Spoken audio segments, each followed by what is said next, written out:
Viongozi wa chama cha ODM kutoka kaunti ya Kilifi wametoa wito kwa viongozi wa chama hicho nchini kukoma kuvurugana hadharani na kuheshimu chama hicho.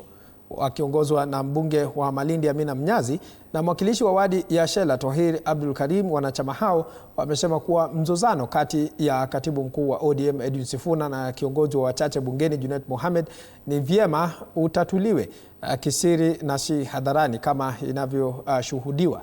Wanachama wa ODM wahimizwa kuishi kwa amani kama njia mwafaka ya kumpa heshima hayati Raila Odinga. Hii mambo ya chama yetu ya ODM, chama tunasema iko imara, na tunatoa wito kwa viongozi. Hii mambo ya kurusha dirty linen kwa public haipendezi sana. Watu wazungumze kwa boardroom, tuweze kutafuta masuluhisho ya kudumu. This is the biggest party na si kitu mzuri yenye inaendelea. Two wrongs do not make right. Haipendezi. Mimi nataka niseme kwamba katika chama ama katika uongozi kila siku lazima heshima idumu.